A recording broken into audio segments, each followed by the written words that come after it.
Hey lovely people, welcome back to our channel అందాలలో గిల్లి. Have a beautiful day. ఈరోజు నేను మీకు వినిపించబోయే కథ పంతం ప్రియమైన వేళ. ఇక కథలోకి వెళ్తే, కొంచెమైనా బాధ్యత తెలియకుండా ఎలా పెంచారో నీ తల్లిదండ్రులు. జీవితాంతం భరించమని నాకు వదిలేశారు. సంసారం అంటే బొమ్మలాటలా కనబడుతోందా నీకు? డబ్బులంటే చిల్ల పెంకులు అనుకుంటున్నావా? అసహనంగా అరుస్తున్న భర్తను చేతులుడిగిన దానిలా చూస్తూ నిలబడింది మాధవి. మిన్ను విరిగి మీద పడ్డట్టు ఎందుకింత హైరాణ పడుతున్నాడు? తనేం కాని పని చేసిందని ఈ హంగామా మనసులో అనుకుంది. పైకి అనేటంత ధైర్యం లేదు ఆమెకి. భార్య అంటే ఎంతో పొదుపుగా తీర్చిదిద్దుకోవాలి, అంతేకాని అనవసరపు ఖర్చులు చేయకూడదు. అయినా డబ్బు విలువ తెలిసేలా పెంచారా మీ అమ్మా నాన్నలు? ఇంకా ఏదేదో అంటున్నాడు రవి. ఇప్పుడు మా అమ్మా నాన్నలను ఎందుకు ఆడిపోసుకుంటారు? నేనేమంత తప్పు చేశాను? మెల్లగా ధైర్యాన్ని కూడగట్టుకుని అడిగింది మాధవి. ఓహో, అమ్మా నాన్నల్ని ఏమన్నా అంటే చాలు పొడుచుకొచ్చేస్తుంది పౌరుషం. నేననే దాంట్లో తప్పేముంది? నువ్వు చేసింది అక్షరాల తప్పే. రంకెలు వేస్తున్న దున్నపోతును గుర్తు చేస్తోంది అతని ప్రవర్తన. పోనీ పుస్తకాలు తిరిగి ఇచ్చేయమంటారా? భయపడుతూనే అడిగింది. మళ్ళీ ఇంతెత్తున ఎగిరాడు రవి. కళ్ళల్లోకి కోపం బుసలు కొడుతూ వచ్చేసింది. అంటే నేను చేతకాని వాడినని, మూర్ఖుణ్ణని, డబ్బులు ఖర్చు పెట్టలేని పిసినారినని ఊరంతా తెలియాలా? అసహనంగా ఊగిపోతూ అడిగాడు. మరేం చేయమంటారు? నేను చేసిన పని మీకు నచ్చలేదుగా? అతని వాక్ప్రవాహానికి అడ్డుపడుతూ అడిగింది. ఏం చేయమంటారని మళ్ళీ అమాయకంగా అడుగుతున్నావా? ఒకటా రెండా? 500 రూపాయలు ఎంత హ్యాపీగా ఖర్చు పెట్టేశావు. పోని పనికొచ్చేదేమైనా కొన్నావా? పుస్తకాలంట పుస్తకాలు, విసురుగా చేతులు తిప్పుతూ అంటున్నాడు. అదేమిటండి పుస్తకాలు అని అలా తీసిపారేస్తారు? ఎంతో విలువైన పుస్తకాలవి, ఎప్పటికైనా ఉపయోగపడతాయి. మనస్సు చివుక్కుమనగా బాధగా అంది. దేనికి ఉపయోగపడతాయి? మళ్ళీ వాటి గురించి లెక్చర్ ఇస్తున్నావా? దుబారా చేసిన డబ్బు విలువ నీకు తెలుసా అసలు? అయినా సంపాదించే వాళ్లకు తెలుస్తుంది డబ్బు విలువ. నీకేం తెలుస్తుంది? కూర్చుని మొగుడు జీతం ఇంట్లో తెస్తుంటే జల్సా చేయడం బాగా తెలుసు.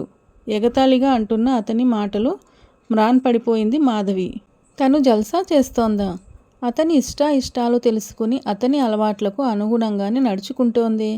తనకు డబ్బు విలువ తెలియనైనా తెలియదా? ఎందుకలా నోరు పారేసుకుంటున్నాడు? తనకసలు వ్యక్తిత్వమే లేనట్లు, మనసే లేనట్లు ఎన్ని మాటలు అంటున్నాడు. కళ్ళల్లో నీరు చిప్పిల్లుతుండగా ఉద్వేగాన్ని మునిపంట అదిమి పట్టింది. మీకు అంతగా కష్టమైతే చెప్పండి, నేను కూడా సంపాదిస్తాను.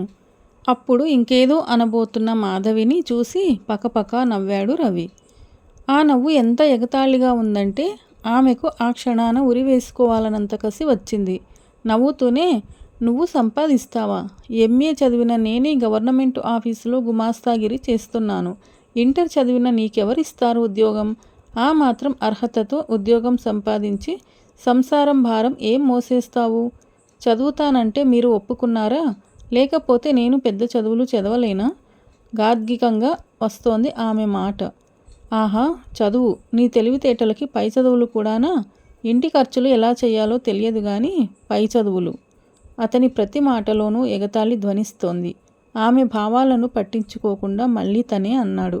నిజంగా నీకు అంత చేవ ఉంటే ఈరోజు ఖర్చు చేసిన 500 సంపాదించు చూస్తాను. నెల కాదు, 2 నెలలు టైం ఇస్తాను. సంపాదించగలవా? బొటన వేలుని పైకి చూపి అడుగుతూ తిరిగి ఆ వేలుని కిందికి వంచి ఊహు అంటూ నవ్వాడు. తన భావాలను కించపరుస్తూ తననే అవమానిస్తున్నాడో లేక అలా మాట్లాడడం వల్ల అతని అహాన్ని, పురుషాహంకారాన్ని సంతృప్తిపరుచుకుంటున్నాడో అర్థం కాలేదు ఆమెకు. కానీ అతను అన్న మాటలు ఆమెలో పౌరుషాన్ని రేపాయి. అతను వేసిన సవాలుకి ప్రతిగా జవాబు ఇవ్వాలనుకుంది. కానీ మిన్నుకుండిపోయింది. ఈ పుస్తకాలు తీసుకెళ్ళి ఎక్కడైనా నాకు కనబడిన చోట తగలెట్టు. అవి నా కంటబడితే బూడిదల పోసి పన్నీరులా 500 నాకు కంటికి కనబడతాయి అంటుండగా రవి రవి అంటూ గుమ్మం దగ్గర పిలుపు వినబడింది. గబగబా అడుగులు వేస్తూ గుమ్మం దగ్గరికి వెళ్ళాడు రవి. వెళ్ళినవాడు 2 నిమిషాల్లో తిరిగి వచ్చి బట్టలు మార్చుకున్నాడు. వంటింట్లో ఉన్న మాధవి దగ్గరికి వచ్చాడు. గిరి వచ్చాడు, మేమిద్దరం బయటికి వెళ్తున్నాం. వచ్చేసరికి లేట్ అవుతుంది. తలుపులు జాగ్రత్తగా వేసుకో అంటూ ఆమె ముఖమైనా చూడకుండా బయటకు వెళ్ళిపోయాడు. అతని వెనకే వెళ్ళి తలుపు గడియ వేసి బెడ్రూంలోకి వచ్చింది మాధవి. అప్పటి వరకు అణుచుకున్న దుఃఖం పొంగి పొర్లింది. ఏడుస్తూ మంచం పైన వాలిపోయింది. మధ్యతరగతి కుటుంబంలో పుట్టింది మాధవి. తండ్రి సాదాసీదా గవర్నమెంట్ ఉద్యోగి. మాధవి, ఉష ఇద్దరే సంతానం. ఇంటర్ చదువుతుండగా వచ్చింది రవి వాళ్ళ సంబంధం. పెళ్లి చూపులే కదా అని ఒప్పుకుంది. కానీ ఆమె అదృష్టమో దురదృష్టమో సంబంధం కుదిరిపోయింది. ఇంకా ఇంటరే కదా నాన్న, చదువుతున్నాను. నాకు పై చదువులు చదవాలని ఉంది. మంచి ఉద్యోగం చెయ్యాలని ఉంది. నాకు అవకాశం కల్పించండి. అతని తండ్రిని ఎంతో ప్రాధేయపడింది. మంచి సంబంధం, మంచి కుర్రాడు, గవర్నమెంటు ఉద్యోగి, మనం ఇస్తానన్న కట్నానికి కూడా ఒప్పుకున్నాడు. మళ్ళీ ఇటువంటి సంబంధం వస్తుందని దీన్ని వదిలేయలేము. నీ వెనక ఉషా కూడా ఉందిగా. నేను రిటైర్ అయ్యేలోపు మీ ఇద్దరి పెళ్ళిళ్ళు చేసేయాలని నా ఆశ. ఇక నీ చదువు అంటావా? అబ్బాయి ఒప్పుకుంటే పెళ్ళయ్యాకైనా చదువుకోవచ్చు. వణుకుతున్న ఆయన కంఠంలోని వేదనకు తల వంచింది మాధవి. లక్కీగా ఇంటర్ పరీక్షలు అయ్యాకనే ముహూర్తం కుదిరింది. భర్తను ఎలాగైనా ఒప్పించి డిగ్రీ చదవాలని ఆశపడింది. కానీ ఆమె ఆశ ఎప్పటికీ తీరదని అతన్ని దగ్గరగా పరిశీలించిన తర్వాత అర్థమైంది ఆమెకు.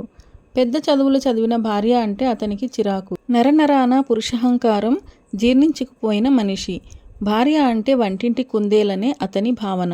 స్త్రీ ఏ పని చేయలేదని, మగవాడు పక్కన లేనిదే ఆమె పనికి రాదని, భార్యను ఎప్పుడూ కాలి కిందే అణిచి ఉంచాలి అనేదే అతని ఆలోచన. పెళ్ళైన కొత్త నుండే ఒక ప్రణాళిక తయారు చేసి ఆ విధంగానే ఆమె నడుచుకోవాలని, ప్రవర్తించాలని నిర్దేశించాడు. ఇంటి ఖర్చు ప్రతిదీ లెక్క రాయాలని ఒక పుస్తకం పెట్టాడు. అది బడ్జెట్ కోసమో పొదుపు కోసమో కాదని, తనది చేతకానితనమని ఎత్తి చూపించాలనేది అతని అభిప్రాయమని ఆమెకు బాగా తెలుసు. వంట ఏం చేయాలో రోజు అతనే చెప్తాడు.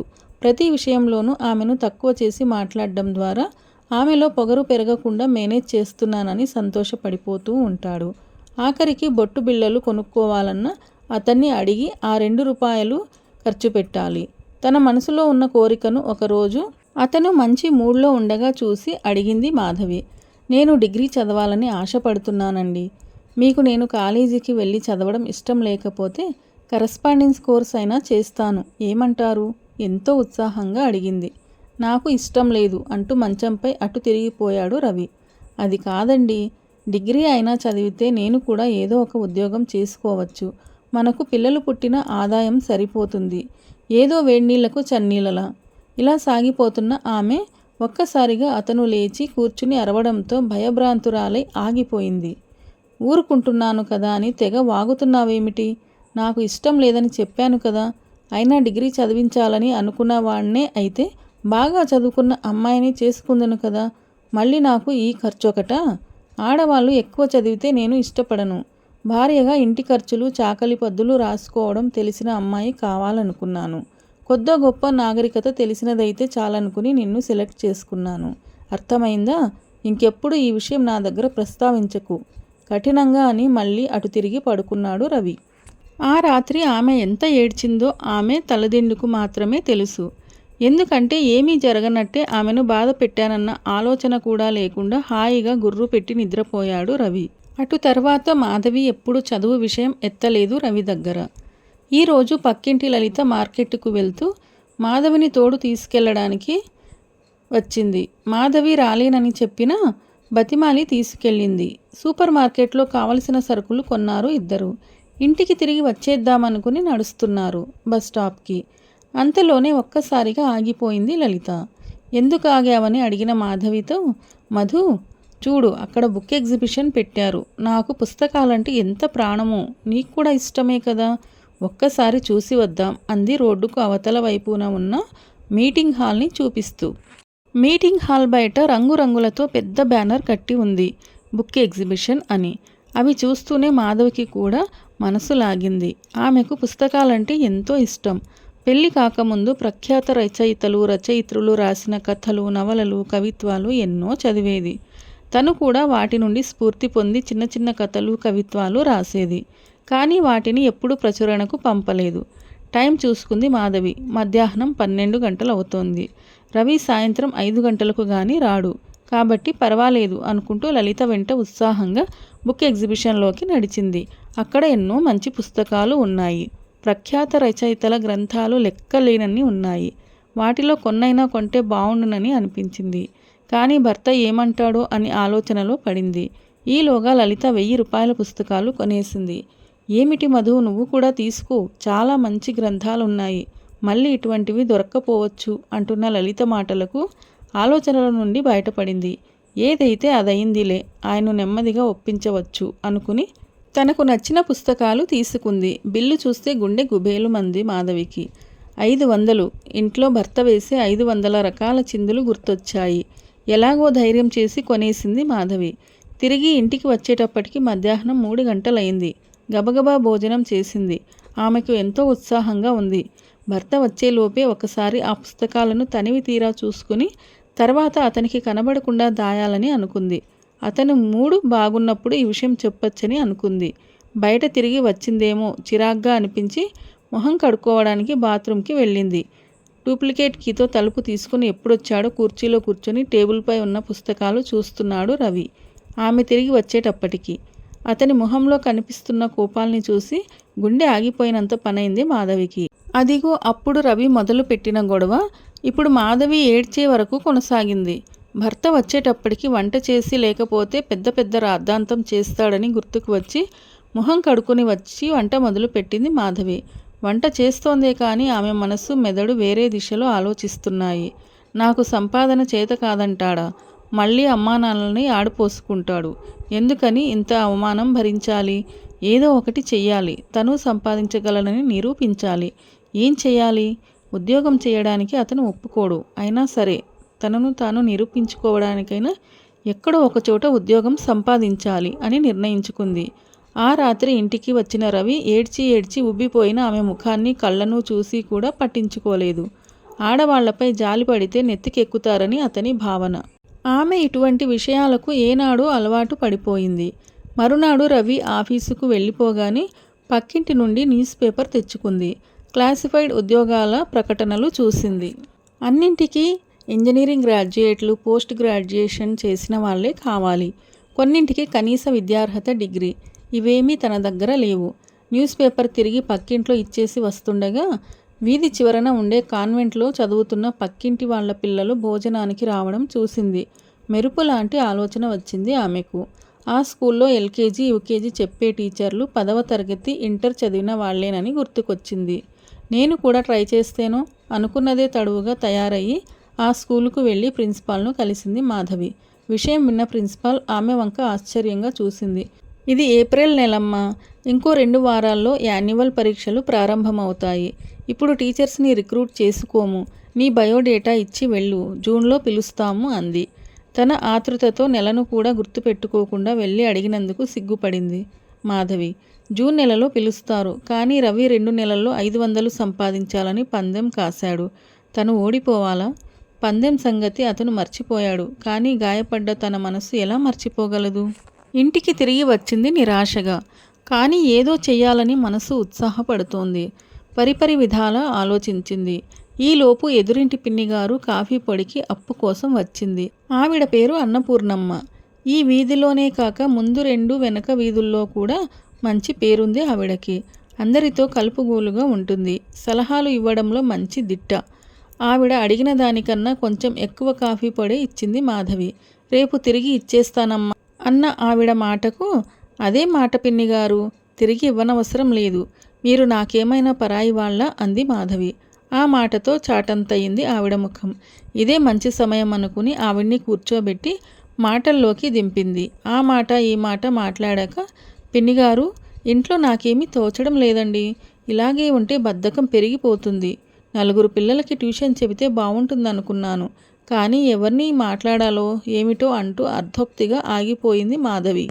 దాందే ముందమ్మాయి, మన వీధిలో అందరికీ నేనే చెబుతానుండు, మాట సాయమేగా. మన వీధిలో అవతల వీధుల్లో కూడా కాన్వెంట్ పిల్లలు బాగానే ఉన్నారు అంది. అది కాదండి, ఇది ఏప్రిల్ నెల, పరీక్షలు ప్రారంభమవుతున్నాయి. ఇప్పుడు ఎవరైనా నా దగ్గర చేర్చుతారా? నేనైనా జూన్ నెలలో ప్రారంభిద్దును, కానీ ఇప్పటి నుంచే అలవాటు పడితే వేసవిలో కూడా చెప్పొచ్చు కదా అని అంటూ ఆగింది. తను మాట్లాడిన మాటే తనకీ సరిగా అర్థం కాలేదు. ఆవిడకేమైనా అర్థమై ఉంటుందా అని ఆవిడ ముఖ కవలికలు గమనించింది. ఇదేమీ ఆవిడ పట్టించుకోలేదు. నేనున్నాను కదమ్మాయి, రేపటెల్లుండికల్లా నీ దగ్గరికి గంపెడంతమంది పిల్లల్ని చేర్చను అంటూ వెళ్ళిపోయింది ఆవిడ. ఆవిడ వెళ్ళాక ఆలోచనలో పడింది మాధవి. ఏదో బోళాతనంగా తనిచ్చిన కాఫీ పొడికి ఉబ్బి చెప్పిన మాటలు కానీ, నిజంగా సంవత్సరం చివర్లో ఎవరొస్తారు తన దగ్గరికి ట్యూషన్కి? ఇలా ఆలోచించగానే నిరుత్సాహం ఆవహించేసింది ఆమెను.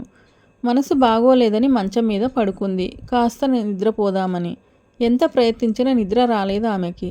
విసుగ్గా లేచి కూర్చుంది. టేబుల్పై నెల క్రితం రవి తెచ్చిన వారపత్రిక రెపరెపలాడుతూ కనిపించింది. కాస్త రిలీఫ్గా ఉంటుందని ఆ పుస్తకం తీసుకుని మళ్ళీ మంచంపై పడుకుంది. పత్రిక పేజీలు తిప్పుతోంది, కానీ మనసు ఎక్కడో ఉంది. పత్రికపై మనసు నిలవడం లేదు. పోనీ నిన్న తను కొన్న పుస్తకాలు చదవచ్చు కదా. వాటి కోసం ఎన్ని చీవాట్లు తిన్నదో తను. ఆ పుస్తకాలు గుర్తుకు రాగానే వాటి మీదకి మనసు మళ్ళింది. పత్రిక పేజీలు తిప్పుతూ ఆ ఆలోచన రాగానే బీరువాలో ఉన్న పుస్తకాల దగ్గరికి వెళ్దామని చేతిలో ఉన్న వారపత్రిక మూసేయబోయి ఆ పేజీ చూసి ఆగిపోయింది మాధవి. ఆ పేజీలో కథల పోటీ అని ఉంది. కథ ఏ అంశాల మీద రాయొచ్చో, ఎన్ని పేజీలు ఉండాలో మొదలైనవన్నీ రాసి ఉన్నాయి. అది చదవగానే ఎప్పుడో తను రాసిన కథలు గుర్తొచ్చాయి ఆమెకు. నేను కూడా ఒక కథ రాస్తేనో అనుకుంది. ఎంతో ఉత్సాహంగా అనిపించింది ఆమెకు. ఏ కథ రాయాలా అని ఆలోచించింది. ఎన్నో ఆలోచనలు వచ్చాయి, కానీ సంతృప్తికరంగా అనిపించలేదు. చివరికి ఆమెకు వచ్చిన ఆలోచన ఎంతో బాగుందనిపించింది. నా కథనే రాస్తేనో అనుకున్నదే తడువుగా మొదలు పెట్టాలనిపించింది. మళ్ళీ పత్రిక తెరిచి ఆ పేజీ అంతా చదివింది. చివరి పేరా చదివేటప్పటికి ఏడుపొచ్చినంత పనైంది. ఆ వారపత్రిక నెల కిందటిది. కథలను పోటీకి పంపించాల్సిన చివరి తేదీకి ఇంకో 3 రోజులే టైం ఉంది. ఉదయం నుండి అంతా ఓటమే కనబడుతోంది. నా బతుకు ఇంతేనేమో అనుకోగానే కళ్ళల్లో నీళ్లు సుడులు తిరిగాయి. అయినా తమాయించుకుంది. పోటీలో గెలుపొందుతుందా లేదా అన్నది తర్వాత ప్రశ్న. వచ్చిన అవకాశాన్ని వినియోగించుకోవాలనుకుంది. కానీ ఒక్క రోజులో కథ రాయగలనా అని తనను తాను ప్రశ్నించుకుంది. ఆమె మనసు అంతరాత్మ ధైర్యం చెప్పినట్లు వినిపించింది. కథ రాయాలంటే కాగితాలు పెన్నులు కావాలి. పోస్ట్ చేయాలంటే కవరు స్టాంపులు కావాలి. తన కథ హైదరాబాదు చేరాలంటే రేపే పోస్ట్ చేయాలి. ఆఖరు తేదీకి చేరుతుంది అనుకుంటూ క్యాలెండర్ వైపు చూసింది. ఈ 3 రోజుల్లో పబ్లిక్ హాలిడేస్ కానీ ఆదివారాలు కానీ లేవు. తృప్తిగా తల వంకించింది. తల దువ్వుకుని చీర మార్చుకుంది. కావాల్సిన సామాగ్రి కొని తీసుకురావడానికి బయలుదేరే ముందు డబ్బులు తీసుకునేందుకు బీరువా దగ్గరికి వచ్చింది. కాగితాలు పెన్ను ఇంట్లో ఉన్నాయి, కానీ అవి వాడబుద్ధి కాలేదు ఆమెకు. కారణం అవి రవి కష్టార్జితంతో కొన్నవి. అతను వెక్కిరిస్తాడు. మరి అతను సంపాదించిన డబ్బు ఎందుకు వాడాలి? బీరువా దగ్గర ఆలోచిస్తూ నిలబడిపోయిన ఆమెకు ఏదో గుర్తొచ్చిన దానిలా పక్క గదిలోకి నడిచింది. అక్కడ చిన్న పెట్టెలో ఉన్న పర్సును తీసింది. జిప్ తీసి అందులో బయటకు వస్తున్న డబ్బులు బయటకు తీసి లెక్క పెట్టింది. సరిగా 49.5 ఉంది. అందులో సంక్రాంతికి పుట్టింటికి వెళ్ళినప్పుడు ప్రయాణ ఖర్చులకు తండ్రి ఇచ్చిన డబ్బుల్లో మిగిలాయి అవి. సమయానికి ఆ డబ్బులు గుర్తుకు వచ్చినందుకు తనను తానే అభినందించుకుంది మాధవి. స్టేషనరీకి వెళ్ళి కావలసిన కాగితాలు, ఒక పెన్ను కొనుక్కుంది. ఇంకా 36.5 మిగిలింది ఆమె దగ్గర. ఆమెలో నూతనోత్సాహం పరుగులు తీసింది. భర్త వస్తే అతనికి ఈ విషయం తెలియకూడదని నిర్ణయించుకుని సాయంత్రం 6 గంటలకు టైం పీస్లో అలారం పెట్టి రాయడం మొదలు పెట్టింది. తాను మధ్యాహ్న భోజనం చేయలేదన్న విషయం కూడా మర్చిపోయి రాయడంలో మునిగిపోయింది. సాయంత్రం 6 గంటలకు అలారం కొట్టింది. కథంతా మరలా ఒకసారి రాసినంత వరకు చదువుకుంది. సగం కూడా కాలేదు, కానీ నిరుత్సాహపడలేదు ఆమె. భారం భగవంతునిపైనే వేసింది. పేపర్లు, పెన్ను తన చిన్న పెట్టెలో అడుగున భద్రపరిచి వంట కార్యక్రమంలో పడింది. రాత్రి 7 గంటలు దాటాక వచ్చాడు రవి. స్నానం చేసి వచ్చి హాల్లో కూర్చుని టీవీ పెట్టుకున్నాడు. మాధవి అతనితో ఏమీ మాట్లాడలేదు. భోజనం వడ్డించి చిన్నగా దగ్గింది. ఇదో సిగ్నల్ అన్నమాట మాట్లాడ్డానికి. ఎంత పౌరుషమో! గొణుగుతూ వచ్చి భోజనం చేసి లేచాడు. ఆమె కూడా భోజనం ముగించి బెడ్రూంలోకి వెళ్ళి పడుకుంది. రవి టీవీ దగ్గర కూర్చున్నాడు అన్న మాటే గాని మాధవి ముభావంగా ఉండటం అతన్ని ఎంతో చిరాకు పెట్టింది. మాట్లాడాలని అనిపించినా తను తగ్గకూడదని నిర్ణయించుకుని బెట్టుగానే కూర్చున్నాడు. రాత్రి 8:30కు గిరి వచ్చాడు. మా ఆవిడ ఊరెళ్ళిందిరా, సెకండ్ షో సినిమాకు వెళ్తున్నాను, నీకు వీలుంటే రా అన్నాడు. మాధవి అలకతో చిరాగ్గా ఉన్న రవి బట్టలు మార్చుకుని సినిమాకు వెళ్తున్నాను, తలుపులు జాగ్రత్తగా వేసుకో అని చెప్పి వెళ్ళిపోయాడు. తలుపులు వేసి వచ్చి కాగితాలు పెన్ను తీసుకుని టేబుల్ దగ్గర కూర్చుంది మాధవి. రాయడం మొదలుపెట్టింది. ఈసారి కూడా అలారం పెట్టడం మర్చిపోలేదామె. అర్ధరాత్రి 12 గంటలకు అలారం మోగింది. కథలో మునిగిపోయిన మాధవి ఉలిక్కిపడి ఈ లోకంలోకి వచ్చింది. ఒకసారి రాసినంత వరకు చదివింది. ముప్పావు వంతు అయిపోయింది. కాగితాలు పెన్ను తిరిగి పెట్టెలో పెట్టేసింది. 12 వరకు తిరిగి వచ్చాడు రవి. అడుగుల చప్పుడు వినగానే తలుపు తీసింది మాధవి. ఆమెను చూసి ఆశ్చర్యపోయాడు. నిద్ర కళ్ళులా అనిపించలేదు ఆమె కళ్ళు. అంటే తన కోసం ఎదురు చూస్తూ కూర్చుందా? ఆ ఆలోచన రాగానే ఆమెపై ప్రేమ పొంగింది అతని హృదయంలో. ఆమెను అనాలోచితంగా బాధ పెట్టినందుకు లోలోన పశ్చాత్తాపం మొదలైంది. మాధవి ఏమీ మాట్లాడకుండా వెళ్ళి పడుకుంది. రవి కూడా కాళ్ళు కడుక్కొని వచ్చి నిద్రకు ఉపక్రమించాడు. మరునాడు భర్త ఆఫీసుకు వెళ్ళిపోయాక కథను ముగించింది మాధవి. టైం చూసుకుంది. మధ్యాహ్నం 1 గంట అయింది. భోజనం ముగించి తయారయి పోస్టాఫీస్కి బయలుదేరింది. కథ రాసిన పేపర్లు హామీ పత్రం జతపరచి కవరులో పెట్టి వెయిటేజీకి సరిపడ్డ స్టాంపులు కొని పోస్ట్ చేసింది. ఇప్పుడు ఆమెకెంతో తృప్తిగా ఉంది. మనసంతా తేలికగా ఉంది. మాధవి ఇంటికి తిరిగి వచ్చేసరికి మధ్యాహ్నం 2:30 అయింది. ఇంట్లోకి అడుగు పెడుతూ ఎదురింట్లోకి చూసింది. అన్నపూర్ణమ్మగారి వాటా తాళం వేసి ఉంది. నవ్వుకుంది ఆమె. పాపం పెద్దావిడ పిల్లల్ని తీసుకొస్తానంది. కానీ అది ఈ టైంలో జరిగే పనేనా అనుకుని లోపలికి వెళ్ళి తలుపులు వేసుకుంది. ఆమెకు ఎంతో అలసటగా అనిపించింది. మంచం తనను పిలుస్తున్నట్టుగా అనిపించింది. మంచంపై వాలి కళ్ళు మూసుకుంది. ఎప్పుడు నిద్ర పట్టిందో తెలియకుండానే నిద్రలోకి జారిపోయింది మాధవి. మాధవి అని అరుస్తూ ఎవరో తలుపు దబదబా బాదుతుంటే ఉన్నట్టుండి ఉలిక్కిపడి లేచింది. తలుపు తీసి చూసిన ఆమెకు ఆనందాశ్చర్యాలతో నోట మాట రాలేదు. అన్నపూర్ణమ్మగారి వెనుక దాదాపు 20 మంది పిల్లలు ఉన్నారు. లోపలికి పదండ్రా అంటూ మాధవిని చూసి చిరునవ్వుతో లోపలికి వచ్చిందామె. మాధవి ఇంకా ఆశ్చర్యంలో నుంచి బయటపడకుండానే, ఇదిగో అమ్మాయి, ఈ 10 మంది మన వీధి పిల్లలు. ఈ 5గురు మన ముందు వీధిలోని పిల్లలు. ఈ 5గురు మన వెనక వీధిలోని వాళ్ళు. ఈ చంటిది నా మనవరాలు. ఈ పిల్లల్ని పోగేయడానికి వీళ్ళ తల్లిదండ్రుల్ని ఎంత కష్టపడి ఒప్పించాననుకున్నావు? పరీక్షలకు పిల్లల్ని బాగా చదివిస్తావని, సులువుగా చదివే పద్ధతులు నేర్పిస్తావని చెప్పాను. అయినా కొంతమంది ఆలోచించారు. అప్పుడు నువ్వు వేసవిలో కూడా చెప్తానని అన్న మాటలు గుర్తొచ్చాయి. మిగతా ట్యూషన్ సెంటర్లు వేసవి సెలవుల్లో పనిచేయవు కదా. పిల్లల అల్లరితో మీరు విసిగిపోవాల్సిన అవసరం లేకుండా వేసవి సెలవుల్లో కూడా ఆ అమ్మాయి సమ్మర్ స్కూల్ నడిపినట్లు నడుపుతుంది. ఎన్నో విషయాలు నేర్పిస్తుంది అని ఒప్పించి తీసుకొచ్చాను. మరి వీళ్లను నీ దగ్గరే ఉండేలా చూసుకోవడం నీ బాధ్యతేనమ్మాయి. ఇదిగో ఇది నా మనవరాలు సంధ్య. దీనికి మాత్రం నేను ఫీజు ఇవ్వలేను. ఏమంటావ్?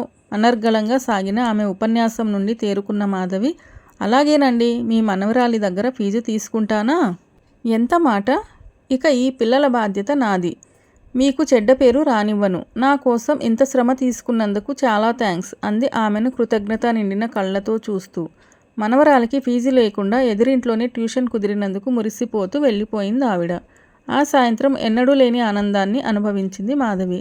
పిల్లల్ని పరిచయం చేసుకుని వారితో స్నేహాన్ని పెంచుకుంది. రాత్రి 7 గంటలకు ఇంటికి వచ్చిన రవి హాలు నిండా ఉన్న పిల్లల్ని చూసి ఆశ్చర్యపోయాడు.